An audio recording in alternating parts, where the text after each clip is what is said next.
Hello everyone, आज आपण बघणार आहे कंडिशनल सेंटेन्सेस. कंडिशनल सेंटेन्सेस म्हणजे एक्झॅक्टली काय, तर ज्या वेळेला आपण म्हणतो जर असं झालं तर असं करेल किंवा असं झालं तर असं होऊ शकतं, तर त्याच आपल्या कंडिशन असतं. किंवा तू असं केलं तर असं घडेल किंवा असं केलं असतं तर तसं घडलं असतं. मग असे वाक्य बोलताना आपण काही कंडिशन्स वापरतो. तर कंडिशनल सेंटेन्सेस कसे वापरायचे, किती कंडिशनल सेंटेन्सेस असतात, हे सगळं डिटेल्स मी तुम्हाला याच्यामध्ये सांगणार आहे. तर झिरो कंडिशन असते, फर्स्ट कंडिशन असते, सेकंड असते आणि थर्ड असते.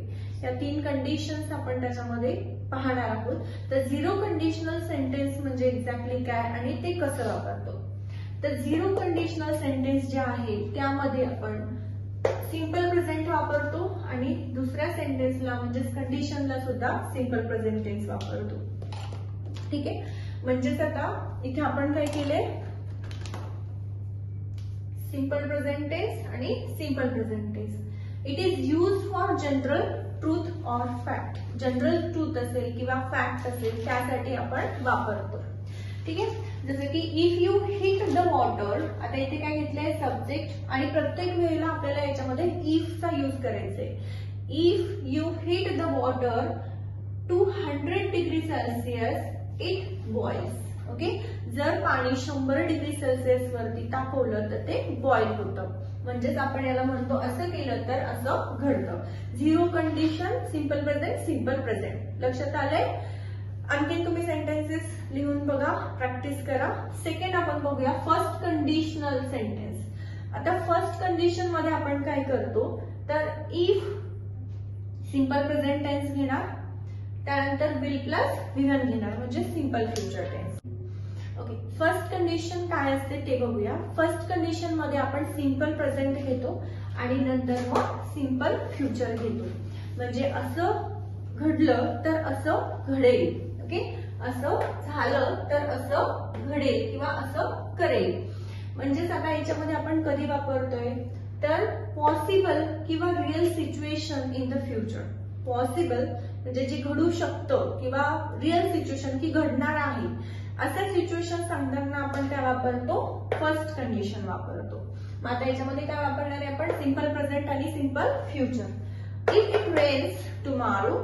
जर उद्या पाऊस आला, I will stay at home किंवा आय विल टेक लिव्ह. जर उद्या पाऊस आला तर मी उद्या सुट्टी घेईल. ओके, तर याच्यामध्ये आपण काय केलं, कंडिशन सांगितली की जर असं झालं तर असं करेल.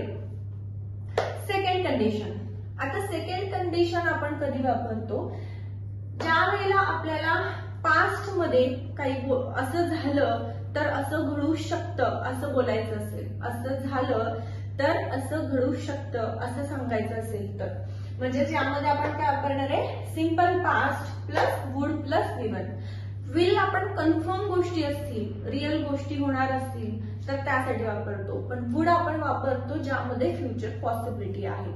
मग यामध्ये आपण काय करतोय की पास्ट वापरतोय आणि वुड प्लस व्ही1 वापरतोय.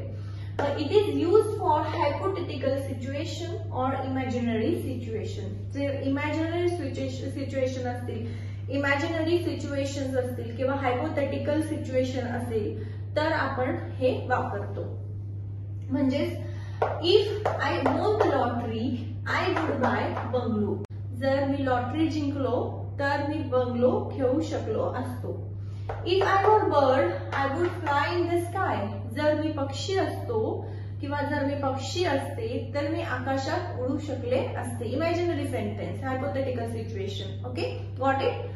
त्यानंतर आपण बघूया third condition, third conditional sentence.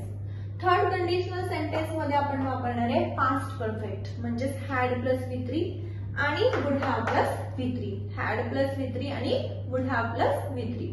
मग यामध्ये आपण काय म्हणणार आहे, hypothetical situation in the past that did not happen. अशी सिच्युएशन की जी मी इमॅजिन केली होती आणि ती घडली नाही. ओके, सिच्युएशन हायपोथेटिकल म्हणजेच imaginary situation in the past that did not happen. Past मध्ये जे इमॅजिन केलं होतं जे घडू शकलं नाही किंवा जे घडलं नाही. मग आता इथे म्हणणार me if you had work harder. जर तो चांगला अभ्यास केला असता तर त्याने अभ्यास केला नाही, त्यामुळे हायपोथेटिकल सिच्युएशन म्हणतो if you had work harder you would have passed your exam. जर तू खूप अभ्यास केला असता तर तू एक्झाम पास होऊ शकला असता.